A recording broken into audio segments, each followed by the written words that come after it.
Welcome to another edition of I Am Abel Foundation's Medicine Makers, where if your destination is a career in medicine, we'll help you get there. I am your host, Dr. Sweetie Conway. And I am your co-host, Kellen Scott. All right, and we are so glad that you actually are tuning in on this cold day with us. We want to let you know before we move forward that the applications to I Am Able Foundation's Urban Bridges Medical Mentoring Program is open right now. I'm going to show you a little bit about that so you can know what to look for when you go to I Am Able Foundation. The deadline is going to be March the 23rd, 2019. And you can apply now. This tells you a little bit about our organization. Essentially, if you are a high school, college, or post-bac student who is living in the Chicagoland area, you don't have to actually specifically be in Chicago to participate in our program, but it is a Chicago-based program, and it is for our urban young people in Chicago. And if you are interested in learning how to navigate careers in medicine, we are definitely here to help you. Again, it is a competitive process, and we are looking for high school students from freshman through senior year, college, and post-bac. And we'll tell you more throughout this series about what our program does and how it'd be so wonderful if you can be a part of it. Also, remember you guys can find us live on CAN TV on channel 21 or 99, or you guys can live stream us online at cantv.org/hotline. Again, that's cantv.org/hotline. We also invite you guys to please share our live footage online on Facebook, Instagram, or Twitter. And if you're going to be streaming us online, make sure you go to cantv.org/hotline, cantv.org/hotline. And since you're in the house anyway, and you know you got questions, just call us at 312-738-1060. 312-738-1060. It is a live program. We are here to answer your questions about medicine. It's a long and sometimes arduous journey, but we believe that it is worth it. And our mission, our goal is to raise our next generation of healthcare heroes and make sure that our young people, particularly our young people of color, know what they need to know. A lot of times we are not successful because we don't know. We have to know. And that's what this program is about. Call us at 312-738-1060 with your questions on today. Now, we are excited to welcome to our studio Edlita James. She's a mother, a wife, and you're not going to believe it, also a nurse and a medical student. Where they do that at? We're going to tell you about it. She's a second-year medical student at the University of Illinois, and I had the pleasure of meeting her because her heart and passion is for the community as well. And because of that, she found me somehow and reached out to me, and we have been connected ever since. And she's just a blessing to the community, to young people. Her heart is to also make sure that young people navigate these careers just like she's doing. And what I love about her is part of the philosophy of I Am Able Foundation to reach while we climb. You cannot walk through a door of opportunity without leaving a wedge in it so that others can follow. So Edlita, welcome. Thank you. We are so happy to have you. So happy to have you. You know, you're definitely a non-traditional student.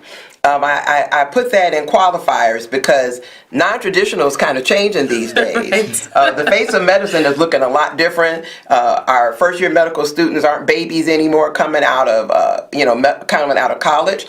Many of them are a little bit older. Many of them are second career people. Many of them have gotten master's degrees, PhDs, and done all kinds of things, which I think actually makes them stronger and better, potentially better physicians. And as such, you've had that what used to be considered a non-traditional type of job, and you went in a non-traditional way into medicine. Tell us a little bit about what your journey looked like. Yeah, so I went off to school. So I'm originally born and raised Nashville, Tennessee. And I went off to school in Michigan for 4 years. So my first undergraduate degree is in international relations. I've always wanted to travel the world, live abroad, and serve. That's really the idea behind it. And I knew that I enjoyed healthcare sciences while in high school. Yeah. I knew that. And I didn't know what it would look like as an adult, where I would be. So I didn't have the idea of nurse or physician going through college, but I was gravitating towards that sector. I knew I'd be in it somehow. However, I took pre-med prereqs, and I remember I did fine up until general chemistry 2. I did fine until then. I actually received a C-, and then I followed up with organic chemistry, and I remember thinking, man, I really love this science, but I'm not good at it. Yeah, right. And I actually got a C in that. Yeah. And at my small school, if you don't go through perfectly, the way it came off was you need to find something else to do. Yes. You need to find something else to do. It wasn't the most diverse school, and there was only one pre-med advisor, and I remember going, wow, I didn't make the cut. Wow. I'm not smart enough. Well, I still love healthcare. I want to serve patients. What else can I do? Nursing. Nurse practitioner even. Yeah. So I said, you know what, I'll finish school and go back eventually for nursing and become a nurse practitioner and serve abroad. Yeah. That was that was it. So I moved to Chicago after graduating and served in the health clinic through a nonprofit.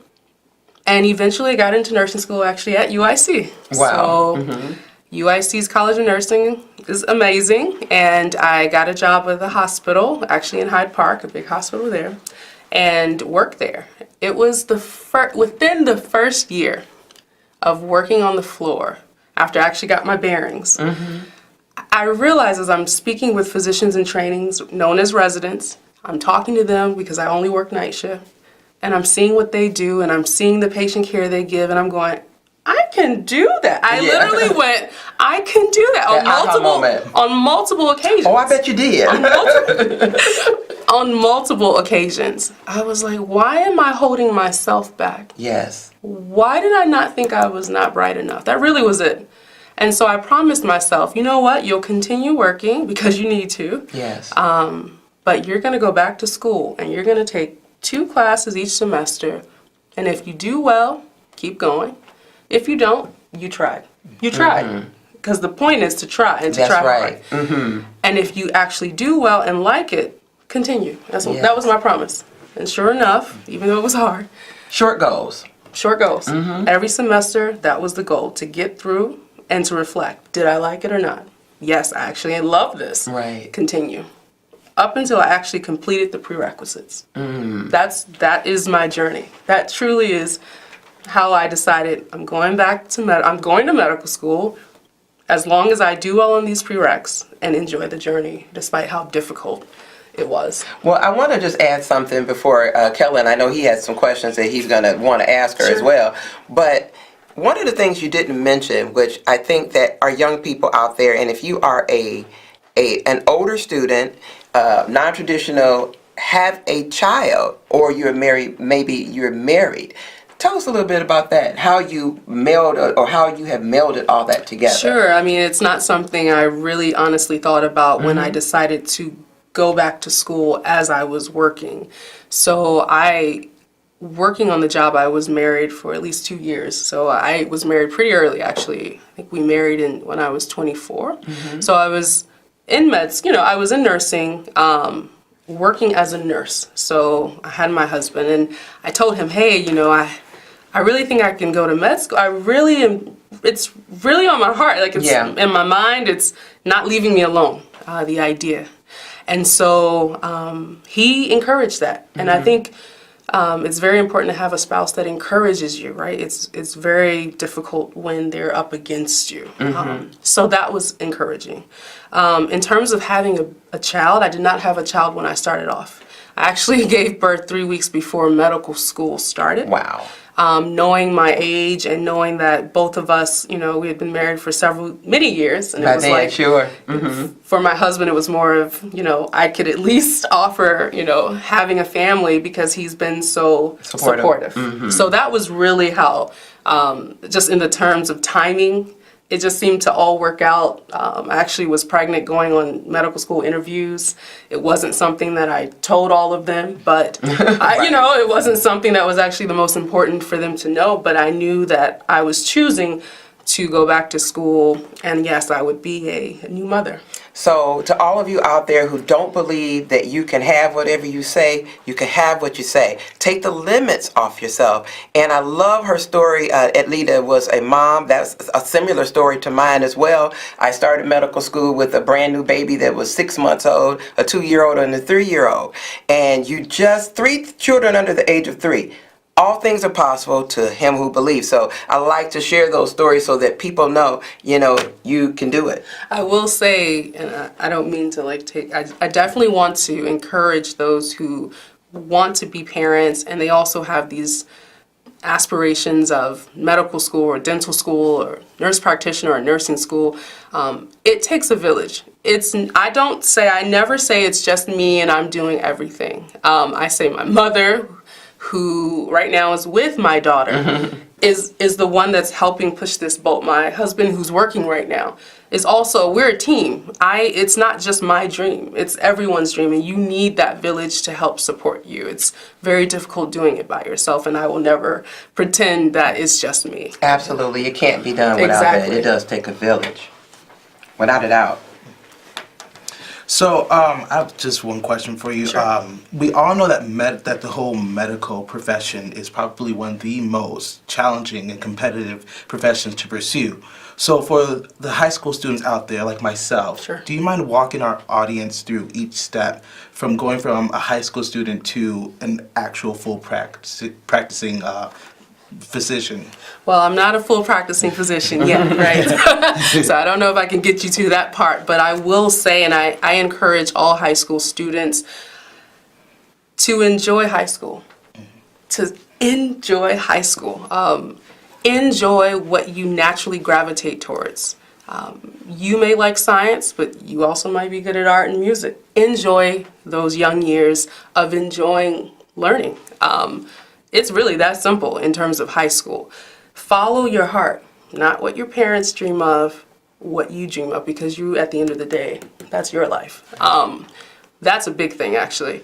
I would say college for medical school, that is necessary. You can't homeschool college. That you have to go off to college, you have to get a bachelor's degree.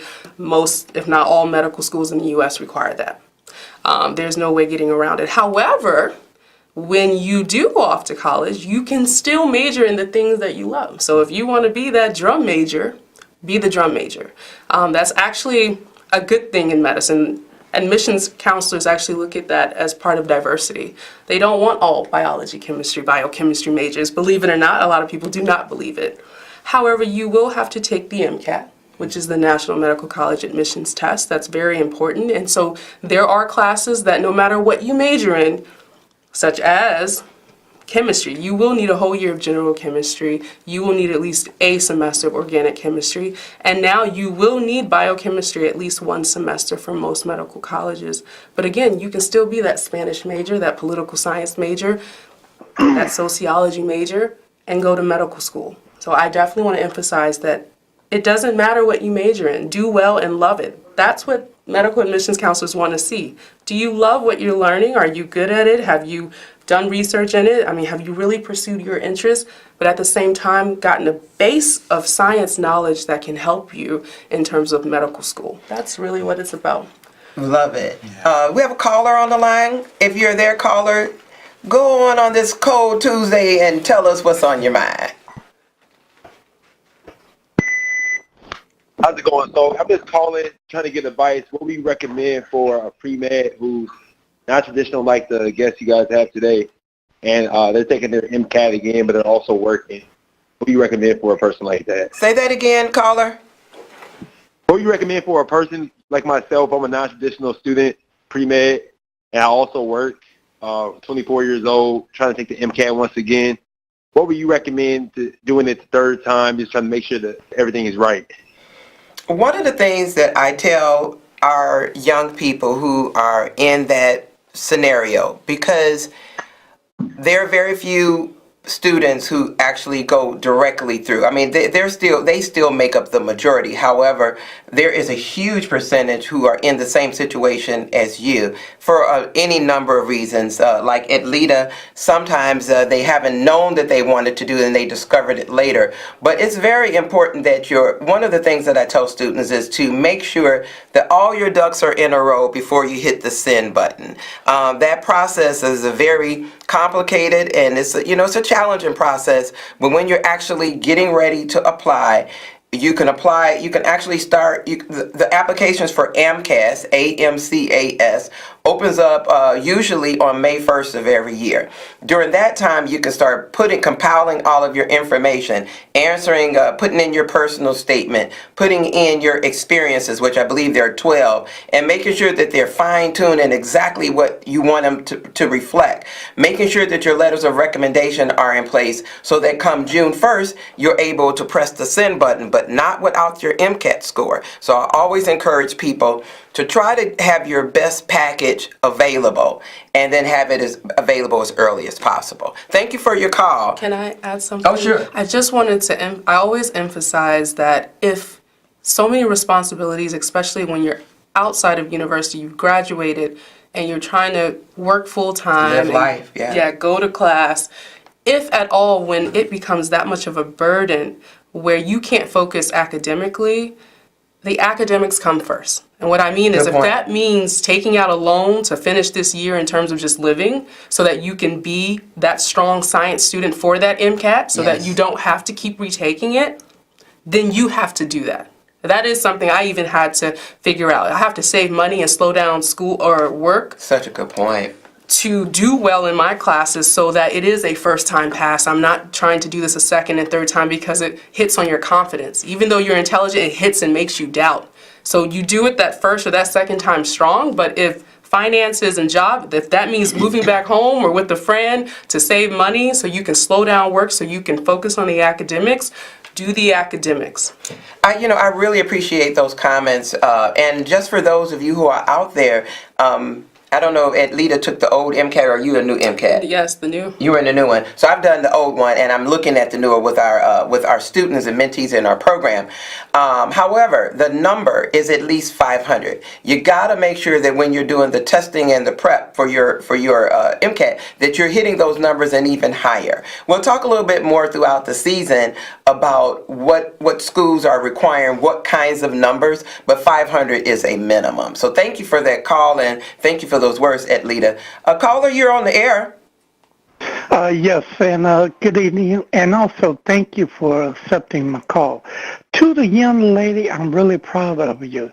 It's just going to show you where your heart is at. It's going to keep coming. Sometimes we are just human beings. We don't never know what we really want to do, but we think about what we do, but it's in your heart. So whatever's in your heart going to get to your head and it's going to come out.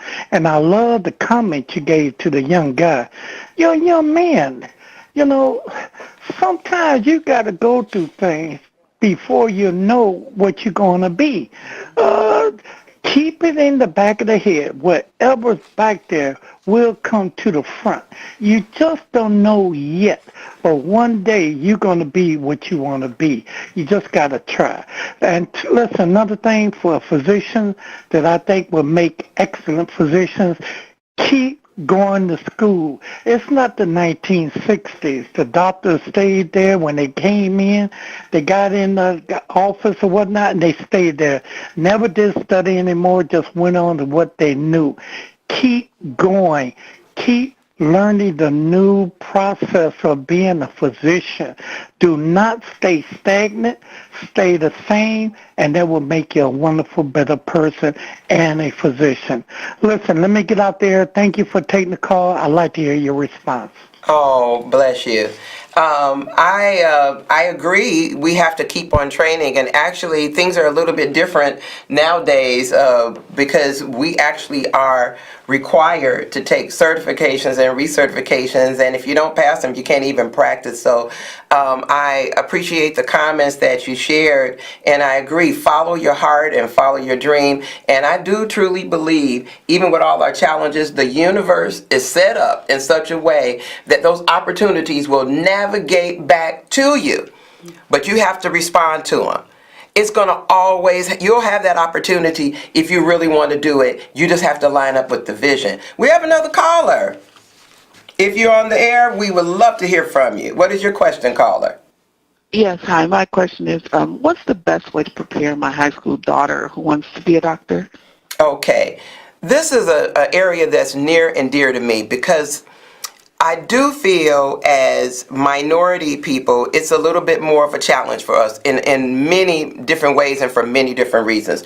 One of the things that I do, if she knows that she loves science and she knows she wants to be a physician, I definitely encourage our young people to stretch out, stretch a bit. So if there are AP courses available in chemistry or in biology and things that would make her comfortable, because when you get into college, what you don't want is to be in competition side by side with kids who've gone to New Trier and Illinois Math and Science Academy out in Aurora, where they're actually even taking organic chemistry in high school and setting the curve. So even though it is a little stressful to put that type of energy into AP courses, if you know that you want to be a doctor and you're sure about it, you can make your preparation a lot easier if you start working on it early. So that's one of the things I encourage our young people to do.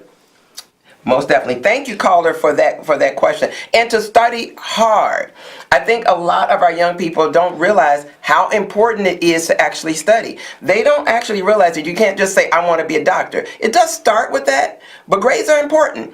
People are not getting into medical school with B averages. They're getting in with 3.5s and above. A's, a couple of B's, not too many C's, rare if at all. So these are the things that we have to tell. We got to tell the truth. Yes, there are some people who are fortunate enough to get in, but the majority will have to make sure that you're up there in the cut with everybody else, because we can't expect for them to just cut us off a special opportunity. We want to be in the cut. If they want a 500 on the MCAT, then you make sure you give them the 500. If they want a 3.5 grade point average as the requirements for their school, then give them the 3.5. Whatever it takes, work your way through it. The only thing I would add is just even starting in high school, just have the mentality of producing excellence. Yes. That's the key, is always giving your best self. Absolutely. In the smallest of ways, because that pays off dividends in the long run. Absolutely. Kellen, did you have more questions for her? Yes. So we've learned through our mentors here at I Am Able that there are many factors that help to make a great applicant to medical school. But two factors are grades and MCAT scores. Those are like the most important ones that they're looking at. Unfortunately. Yeah. But many students of color have traditionally struggled with standardized testing. So how and when do you recommend for students to prepare for the MCAT test? So as I alluded to earlier, no matter what you major in, there are those sciences that you Can't have to get past take. it. And you have to learn. So it's not just taking, right? Hopefully you actually enjoy some of it, and you have to learn it because it does come back up. Physics will come back up on the MCAT. Biology, most definitely. Biochemistry will show up. I will say, as you're going through the classes, the best prep is to, again, give your best self. And to seek out help. A lot of people think tutoring is only when you fail. That was one of the things I thought. Oh, I'm not failing. I don't need a tutor. I should have been the first person on the first day of school, in terms of general chemistry too, seeking out a tutor to keep me accountable and to help me through some of the abstract ideas that Gen Chem 2 can be. Absolutely. And so I would definitely say, as you're taking those prereqs, those courses that you need for the MCAT, to always have, whether it's a friend or a tutor, seek out that help and accountability. It's not just help. It's not that, oh, I need help. For some people, you may not need it, but you may need someone who you can go through practice problems with, talk out loud topics to, because that's actually how you learn and ingrain the knowledge, is by actually verbalizing the information, reading it out loud and talking through it. I would say if you find yourself in terms of weaknesses, in terms of test-taking weaknesses, again, that's something that should be sought out. Seek out where you find yourself weakest. So a lot of us tend to focus on like our strengths. You know, we focus on the strengths of the topics we know. And we're scared to gravitate towards the things that we don't know so well or that we're weak on. And that includes test taking skills. Yes. And so you kind of just have to hit the nail like on the head. Do not go around the things that make you uncomfortable because you're not good at it. Absolutely. Those are the very things that we should be working very hard on. You know what, Adelita, we thank you for coming with us and sharing with that. A spirit of excellence, I think, is basically what we're alluding to. Even to be a healthcare hero, as we're talking about, you have to want to be excellent. And it starts with your grades, not just your spirit. So I'm sorry we couldn't get to the last caller. We thank you for all of our guests. I want to tell you that next week is going to be an exciting show as well. We're going to have two African-American young men who are medical students over at Loyola Stritch Medical School, and they're going to be talking about our African-American men who are almost relatively absent in medicine. So we want to thank Miss Adelita James, a medical student over at University of Illinois, for joining us. My co-host, very capable Kellen Scott, and I'm Dr. Lamenta Sweetie Conway. See you next Tuesday at 6:30. Have a great one.